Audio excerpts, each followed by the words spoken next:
নমস্কার। জয় হিন্দ, জয় ভারত। আমি আজকে একটা প্রশ্ন আমার নিজের মন থেকে নিয়ে এসেছি।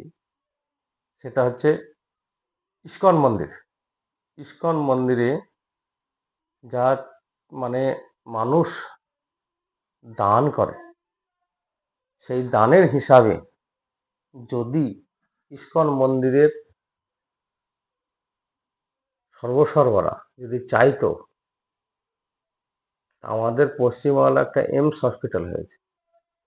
এই রকম এইমস হসপিটাল 10টা ওনারা এই দানের থেকেও বেশি বানাতে পারতো। আবার প্লাস ফ্রি সেবা, প্লাস এডুকেশনও ফ্রি করাতে পারত। কারণ কি, মানুষ তো ভগবানকে ভয় করে।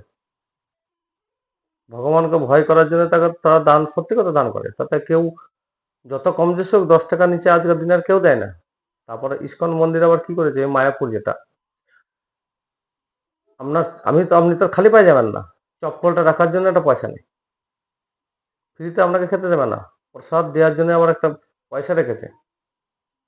আপনাকে পয়সা নিতে গেলে আপনাকে পয়সা দিতে হবে। তাহলে এই যেগুলো করছে, জানি না সরকারও কোনো হস্তক্ষেপ করছে না কেন, কি কারণে করছে না সেটা উনিই জানেন। আমি ওনাকে দোষারোপ করতেও চাই না, কোনো সরকারের বিরুদ্ধে কোনো কথা বলতে চাইছি না। কিন্তু পাবলিক মানুষ জাগুন। পাবলিক মানুষের কি দরকার? সব থেকে বড় কথা, খেতে দেওয়ার জন্য তো সবাই কেউ চায় না। সব থেকে স্বাস্থ্য ব্যবস্থাটা সব থেকে বড় কথা। এই মন্দিরে এই যে পয়সাগুলা চড়ে, এই পয়সাগুলা যায় কোথায়, তার ছানবিন করা দরকার সরকারের। আমরা তো সরকারের কাছে আবেদন করি, এ করো, ও করো, সে করো। আমরা ইস্কন মন্দিরে ইয়ে করি না, আবেদন করি না। পয়সাটা কোথায় করেন, কি কি কারণ, এই যে দান পড়ে, এই পয়সাগুলো কোথায় যাচ্ছে, কি করছে না করছে তাদের আমরা একত্র হয়ে হয়তো যদি আমরা মনে করি, যদি ওখানে হিসাব চাই, তাহলে এই পয়সার কিন্তু একটা ভালো কাজ হতে পারে। ঠিক আছে? তা প্রত্যেক মানুষ এই এই এই পয়সার উপরে সবারই অধিকার, সবাইকে ইয়ে করা দরকার আছে।